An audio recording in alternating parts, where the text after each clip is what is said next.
Hello friends, मेरा नाम है ऋतुराज। आपका मेरे चैनल में स्वागत है। भौतिक विज्ञान की सीरीज़ हमने चालू की है। इसमें हम प्रकाश के बारे में स्टार्ट करेंगे आज पढ़ना। इसके मैं लगातार कुछ वीडियोस लेके आऊँगा जिसमें हम सारे टॉपिक्स को कवर करेंगे। तो स्टूडेंट्स, इस वीडियो को मेरे आप आखिरी तक देखिएगा। आपको सारी चीज़ें बिल्कुल क्लियर हो जाएंगी और जो कुछ भी अगर डाउट्स हो तो प्लीज़ मुझे कमेंट करके बताइए। चलिए स्टार्ट करते हैं। प्रकाश के बारे में बात कर लेते हैं। प्रकाश होता क्या है? तो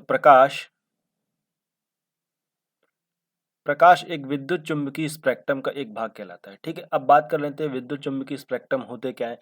जब कभी भी हम विद्युत लाइंस को, इलेक्ट्रिकल फील्ड लाइंस को और मैग्नेटिक फील्ड लाइंस को एक दूसरे के परपेंडिकुलर रखते हैं तब एक स्पेक्ट्रम बनता है, एक वेव्स बनती है।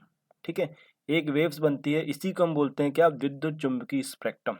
अब इस विद्युत चुम्बकीय स्पेक्ट्रम में जो हमारी विजिबल विजिबल फील्ड होता है जिसको हम देख सकते हैं, यही कहलाता है लाइट, प्रकाश। बाकी इसके ऊपर नीचे के क्या होते हैं हमारे, जैसे कि बोल सकते हैं इंफ्रारेड हो सकती हैं, रेडियो वेव्स होती हैं और अल्ट्रावायलेट वेव्स होती हैं, एक्सरे होती हैं और अल्फा अल्फा रेज होती हैं। ये सारी जो रेज होती हैं जिनको हम देख नहीं सकते हैं, ठीक है, सिर्फ और सिर्फ हम कौन सी देख सकते हैं? Light rays. ठीक है, लाइट रेज देख सकते हैं। तो इसी का एक पार्ट होता है क्या? प्रकाश, जिसको हम लाइट बोलते हैं। चलिए, अगर आपने मेरे चैनल को अभी तक सब्सक्राइब नहीं किया तो प्लीज़ इसे सब्सक्राइब करिए और पसंद आए तो प्लीज़ इसे लाइक करके बताइए।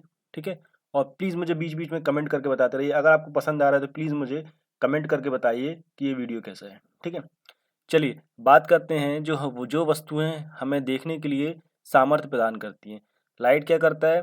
हम किसी भी चीज़ को देख पाएँ इसके लिए हमको सामर्थ्यता प्रदान करता है। ठीक है, अब बात करते हैं, यह एक प्रकार की ऊर्जा ही होती है जो कि विद्युत चुम्बकीय तरंगों के रूप में गमन करती है। ठीक है, प्रकाश एक प्रकार की अनुप्रस्थ तरंग है। अब बात करते हैं अनुप्रस्थ तरंग क्या होती है। अनुप्रस्थ तरंगें वे होती हैं जो कि साइन वेव्स होती हैं, मतलब ये वेव्स। ठीक है, ये वेव्स होती है क्या? इसी को हम बोलते हैं क्या? अनुप्रस्थ तरंगें। ठीक है, अब बात कर लेते हैं प्रकाश की निर्वात में चाल कितनी होती है। प्रकाश की निर्वात में चाल होती है 3 × 10⁸ ठीक है, 3 × 10⁸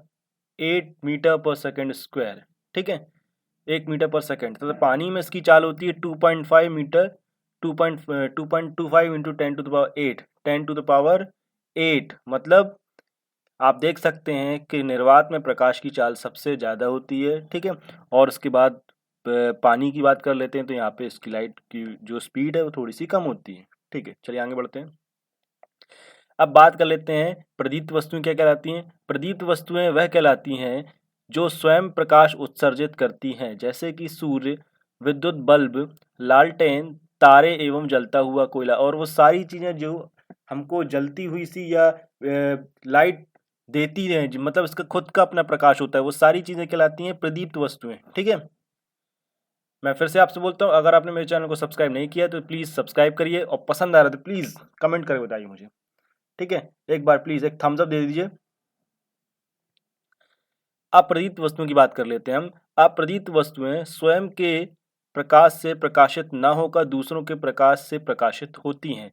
ये वस्तुएं स्वयं प्रकाश उत्पन्न नहीं करती, मतलब वह सारी वस्तुएं जिनका अपना खुद का प्रकाश नहीं होता है, ये दूसरों से प्रकाश लेती हैं और आगे बढ़ाती हैं। यही कहलाती हैं क्या? प्रदीप्त वस्तुएं। जैसे कि चंद्रमा, इसका अपना खुद का प्रकाश नहीं होता। ग्रह, मेज, कुर्सी, पंखा और इवन हमारा और भी बहुत सी चीज़ें हो सकती हैं। ठीक है, ये सारी चीज़ें क्या होती हैं? अप्रदीप्त वस्तुएं। ठीक है, और प्लीज़ मेरे इस वीडियो को आप आखिरी तक देखिए, आपको आखिरी तक हर टॉपिक के बारे में जानकारी मिलेगी। ठीक है, चलिए अब बात कर लेते हैं प्रकाश की प्रकृति के बारे में। प्रकाश की जो प्रकृति होती है वो दोहरी प्रकृति की होती है। प्रकाश का कभी कण के समान और कभी तरंग के समान व्यवहार प्रदर्शित करना प्रकाश की दोहरी प्रकृति कहलाता है। ठीक है, अब यहाँ पे हम एक और चीज़ बताते हैं, इंग्लिश में ही बात कर लेते हैं थोड़ी सी। जो हमारा जो लाइट होता है ये रे ऑप्टिक्स में भी आता है, रे में भी आता है, मतलब किरण प्रकाशिकी में भी हम इसको पढ़ते हैं। देन इसी के साथ साथ में हम वेव में भी पढ़ते हैं। ओके, हम वेव ऑप्टिक्स में भी इसको स्टडी करते हैं। तो ये एक सीधा भी चलता है और वेव्स के फॉर्म में भी चलता है, ठीक है। अब प्रकाश की घटनाएं जो होती हैं जैसे कि व्यतिकरण, विवर्तन, परावर्तन, ध्रुवण, अपवर्तन आदि, ये सारी जो है तरंग सिद्धांत के द्वारा ही प्रतिपादित की जाती हैं। जबकि प्रकाश का विद्युत क्रॉम्पटन इफेक्ट जो है, ये आदि प्रकाश के कणिका सिद्धांत के द्वारा इसकी पुष्टि की जाती है। कणिका सिद्धांत के द्वारा मतलब रे ऑप्टिक्स के थ्रू हम इसको डिफाइन करते हैं। अब आगे बात कर लेते हैं प्रकाश का कणिका सिद्धांत जो था, ये न्यूटन ने दिया था। एक इंपॉर्टेंट क्वेश्चन यहाँ पे बन गया, प्रकाश का कणिका सिद्धांत किसने दिया था? न्यूटन ने दिया था। तथा प्रकाश का तरंग सिद्धांत की व्याख्या किसने की थी? हाइजेनबर्ग ने की थी, ठीक है। अब यहाँ पे एक मोस्ट इंपॉर्टेंट क्वेश्चन बनता है कि प्रकाश किन दो प्रकृतियों को बिलोंग करता है, ठीक है। तो क्या होगा हमारा? दोहरी प्रकृति को करता है। एक होता है हमारा रे ऑप्टिक्स, दूसरा होता है हमारा वेव ऑप्टिक्स, मतलब कण के समान और कभी तरंग के समान, दोनों। अब बात कर लेते हैं प्रकाश की विशेषताओं के बारे में।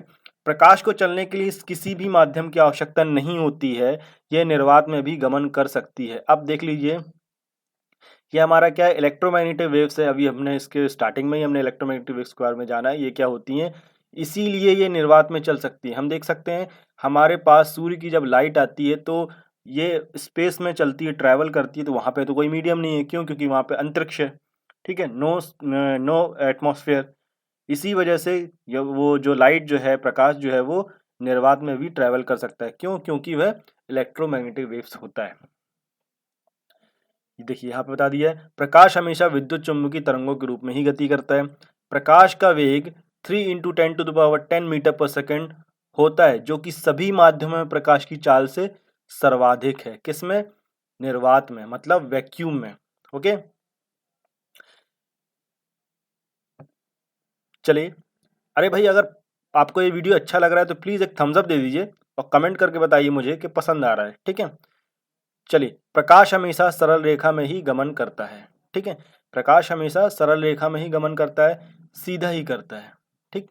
चलिए, अब बात करते हैं प्रकाश जब ठोस या द्रव अवस्था में प्रवेश करती है तो प्रकाश का अपवर्तन होता है, ठीक है।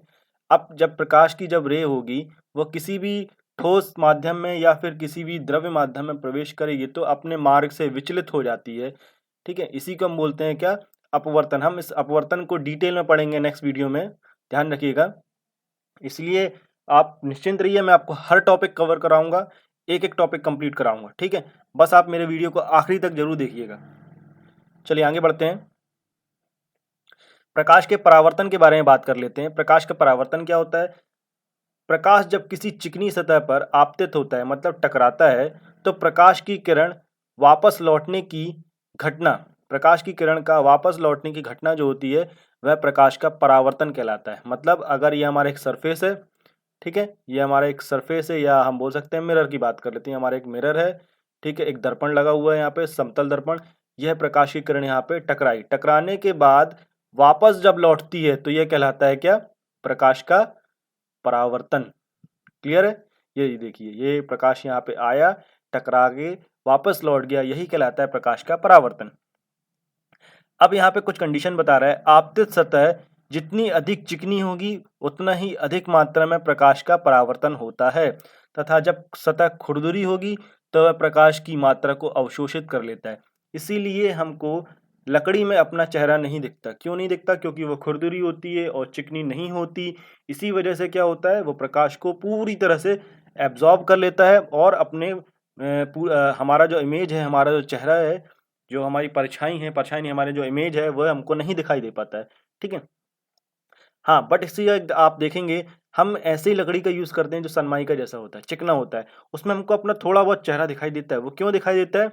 वो इसलिए दिखाई देता है क्योंकि वो चिकना है, ठीक है, बट चमकीला नहीं है, ठीक है। चलिए अब बात करते हैं प्रकाश के अपवर्तन के बारे में। प्रकाश का अपवर्तन क्या होता है?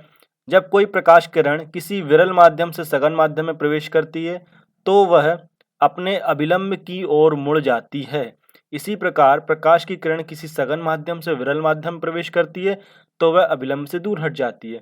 इस प्रवृत्ति को प्रकाश का अपवर्तन कहते हैं।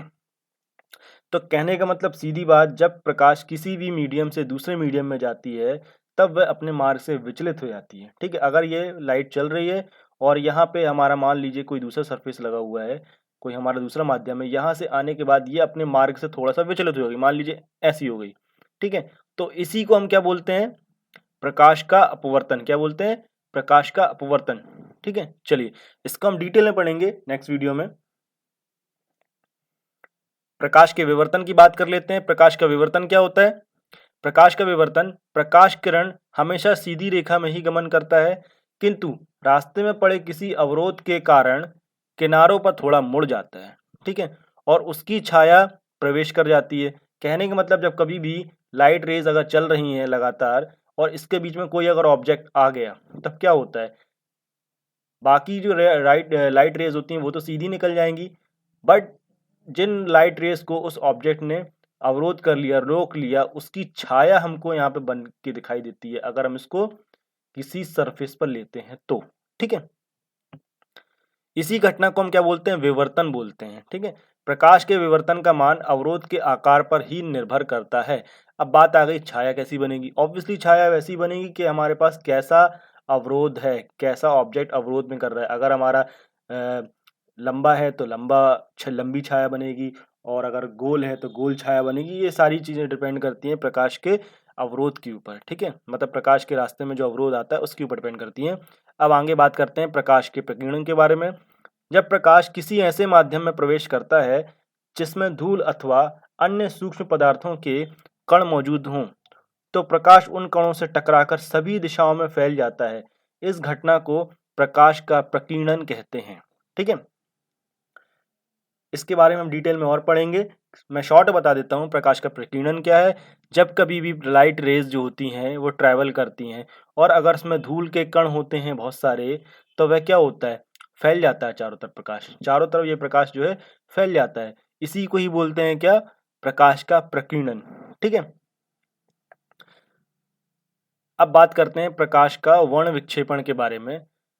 मैं फिर से बोल रहा हूँ, अगर आपने मेरे चैनल को अभी तक सब्सक्राइब नहीं किया है तो प्लीज़ इसे सब्सक्राइब करिए, लाइक करके बताइए मुझे कि आपको मेरा वीडियो कैसा लगा, और कमेंट करके बताइए मुझे कैसा लगा, ठीक है? और कुछ भी अगर आप चाहते हैं इसके बारे में जानना तो मुझे कभी प्लीज़ कमेंट करके बताइए, मैं आपको इसका आंसर ज़रूर दूंगा। श्वेत प्रकाश श्वेत प्रकाश 7 रंगों से मिलकर बना होता है। जब सूर्य का श्वेत प्रकाश किसी प्रिज्म से होकर गुजरता है तो श्वेत प्रकाश अपने अवयवी रंगों में विभक्त हो जाता है। इसे ही प्रकाश का वर्ण विक्षेपण कहा जाता है, ठीक है? जब कोई भी व्हाइट रेज लाइट है, जब किसी भी प्रिज्म पर टकराएगी, ये हमारा प्रिज्म है, अगर इस पर टकराएगी तो ये लाइट रेज जो है ये अपने 7 कलर्स में टूट जाती है। इसे ही बोलते हैं क्या? प्रकाश का विक्षेपण, ठीक है? या फिर हम बोल सकते हैं इंग्लिश में डिस्पर्जन ऑफ लाइट। प्रकाश किरणों का व्यतिकरण। जब कोई प्रकाश किरण किसी माध्यम से किसी एक माध्यम में एक ही आवृत्ति की 2 तरंग एक साथ एक ही दिशा में चलती हैं, तो उन तरंगों का एक साथ एक ही दिशा में चलने से उनके अध्यारोपण के कारण प्रकाश के विभिन्न बिंदुओं पर परिणाम तीव्रता एवं तरंगों की अलग अलग तीव्रता के योग से भिन्न होती है। कहने का मतलब सीधी बात यह है कि जब हम बात करते हैं, एक मीडियम है, यहाँ पे एक ही आवृत्ति की 2 अलग अलग तरंगें चल रही हैं, तो कहीं पर वो तीखी हो जाएंगी, मतलब ज़्यादा लाइट देंगी, और कहीं पर वो छोटा हो जाएगी, मतलब कम लाइट देंगी। इसी को ही बोलते हैं प्रकाश का व्यतिकरण, ठीक है? आशा करता हूँ आपको मेरा वीडियो पसंद आया होगा। नेक्स्ट वीडियो में हम पढ़ेंगे प्रकाश का परावर्तन अपवर्तन, ठीक है? और आपको अगर वीडियो पसंद आए तो प्लीज़ मुझे कमेंट करके बताइए, लाइक करिए, और मेरे चैनल को अभी तक आपने अगर सब्सक्राइब नहीं किया है तो प्लीज़ इसे सब्सक्राइब करिए, और आगे आने वाले वीडियो के लिए थोड़ा सा वेट कीजिए, ठीक है? चलिए, थैंक यू।